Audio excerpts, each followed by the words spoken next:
This is Crystal Bay, one of Indonesia's most colourful dive sites. It lies on the tiny island of Nusa Penida, just 30 kilometres southeast of Bali. Crystal Bay is a wonderland of coral formations, with countless varieties of fish and other underwater creatures thriving in the clear tropical waters. It's a popular site for visitors from nearby Bali to enjoy nature's splendour on display. But Crystal Bay's most distinguished visitor is the majestic oceanic sunfish, or mola mola as it's commonly known. On their seasonal migration through the region, the mola mola put into Crystal Bay, where they are attended to and cleaned by an armada of smaller fish including wrasse, butterfly fish and even the emperor angelfish. But all is not well in paradise. Overcrowding by dodgy dive tour operators is delivering a horde of inexperienced divers into the waters of Crystal Bay, threatening the future of the mola mola's favourite resting spot. Certainly, the number of divers at Crystal Bay far outweighs the number of molars. In fact, the number of boats at Crystal Bay far outweigh the number of molars. Some days, there would be at least 50 boats passing through Crystal Bay. The molars are being harassed and the divers are getting harassed as well.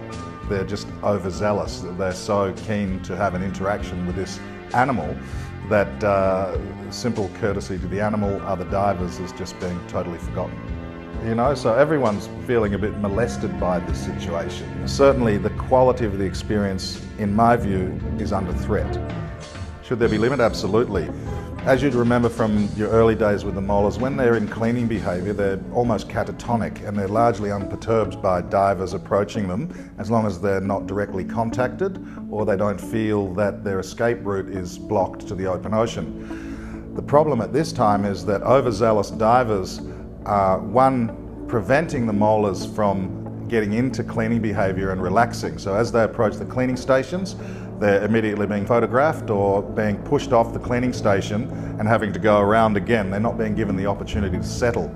Secondly, when they're surrounded early in cleaning behaviour, they feel that they can't escape, so they're likely to go up and breach or to try and break out into the open sea. So the key is to manage the diver's behaviour to allow the animal to settle on the cleaning station and get into cleaning behaviour, relax, and then approach the animal cautiously and keep your distance.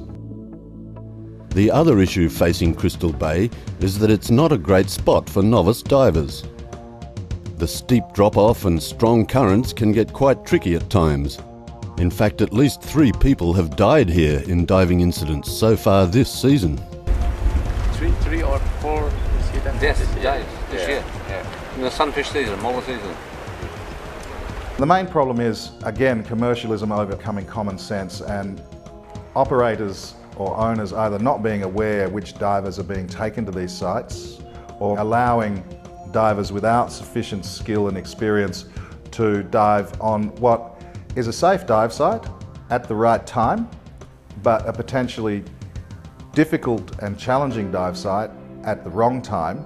I have many experience for the current, so we know quite dangerous for beginner especially. Yeah, but for experience, they'll be okay. That may also be pushing the envelope of diving in terms of the conditions or depths they're diving and the number of dives they're doing over a period of time. So inexperienced divers shouldn't be on these sites anyway. So the fact that we're taking inexperienced divers to these sites, or not us, but some companies, is a problem in itself, because these guys don't have the skills and training to be there, so they increase their risk of misadventure. And as operators, it's our job to understand the sites, understand our divers, and make sure, while wishing to give them a wonderful experience and a rewarding dive, that the dive site and the conditions match with their level of experience in order that they are able to have the maximum chance of doing any dive safely. Will the local dive companies heed the warning signs? Will the mola mola abandon the area due to continuing harassment? Time will tell, but it would be a great shame if greed and commercialism deprive us of the opportunity to observe one of the ocean's most majestic creatures.